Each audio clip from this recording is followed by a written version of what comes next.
मामला डिस्ट्रिक्ट करनाल से है। करम सिंह एक्स सरपंच का मर्डर हुआ था 7/6/2011 को।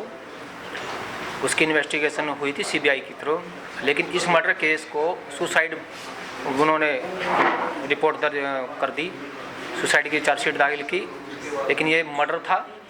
और ये जिलेराम शर्मा और ओम प्रकाश जैन ने किया था। ओम प्रकाश जैन अब इस दुनिया में नहीं है, तो उनके खिलाफ मैं अभी कुछ नहीं बोलूँगा। तो जिलेराम शर्मा है, वो इस समय टिकट की दावेदारी कर रहा है बीजेपी से। जैसे बरी हुआ यहाँ सीबीआई कोर्ट से बरी होता है, सीबीआई ने बीजेपी ने उसको अपनी गोद में बिठा लिया और वे टिकट की डिमांड कर रहा है। ये बहुत ही करप्ट आदमी है, हत्यारा है। इसको बीजेपी टिकट ना दे, नहीं तो हमारा सैन समाज और पिछड़ा वर्ग इनका बीजेपी कैंडिडेटों का पूरा हर तरफ से विरोध करेगा, हर हल्के में जाके विरोध करेगा, घर घर जाके विरोध करेगा।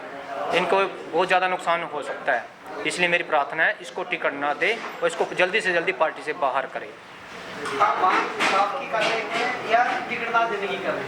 हम मेरी इसमें है ना, सीबीआई कोर्ट से जो बरी हुआ उसके खिलाफ अपील मैंने डाल दी है। 5 सितंबर 2024 को मेरी डेट है। तो हम दोनों तरफ से कर रहे हैं, क्योंकि अगर इसको टिकट मिलती है, अगर ये कुछ ना बीजेपी की लहर में अगर बन जाता तो हमें अपनी जान का खतरा है, माल का खतरा है, तो ये कुछ भी करवा सकता है। क्योंकि हमारे परिवार से 2 बंदे पहले जा चुके हैं और हमें अपना पूरा खतरा है। इसीलिए मेरी 13 साल से सुरक्षा चल रही थी। मुझे इनसे खतरा है, मेरे परिवार को खतरा है। सीबीआई ने काफी लंबे समय से इन्वेस्टिगेशन की है इस केस की। हाँ जी,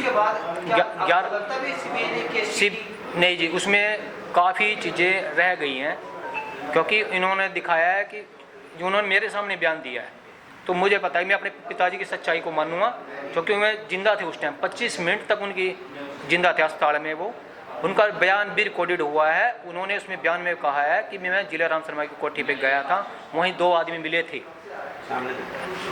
2 आदमी मिले थे, तो उसको सुसाइड बना दिया गया। अब ये मुझे नहीं पता, क्योंकि उन्होंने बिकॉज ऑफ दैट जो डॉक्टर थे उस टाइम पोस्टमार्टम किया था, क्योंकि सरकार उनकी थी, मैनेज किया गया इसको, पोस्टमार्टम रिपोर्टें बदली गई, तो इसको एल्युमिनियम फास्फेट दिखाया गया इसमें। सीबीआई का फैसला आने के बाद आपने कहाँ पे केस डाला? किस इन्वेस्टिगेशन किस चीज़ की मांगी दोबारा की आपने? मैं तो इसके खिलाफ गया हूँ कि भाई इनको बरी किया गया, भाई इनको सज़ा मिले। मुझे पहले भी मुझे न्याय पंजाब एंड हरियाणा कोर्ट से, हरियाणा का हाई कोर्ट से मिला था, क्योंकि सीबीआई इन्वेस्टिगेशन हुई थी, सरकार ने कोई इन्वेस्टिगेशन नहीं दी थी उस टाइम भी, और उसके इसको पूरा दबाने की कोशिश की गई, गवाहों को प्रभावित करने की कोशिश की और गवाहों को प्रभावित किया गया। जैसे इसको जमानत मिलती है 2014 में, तो जो भी गवाह थे वो हॉस्टाइल हो जाने शुरू हो जाते हैं। उससे पहले कोई हॉस्टाइल नहीं हुआ, उसके बाद हॉस्टाइल हुए। जिनके मजिस्ट्रेट के सामने बयान हुए थे वो भी सब हॉस्टाइल हो गए।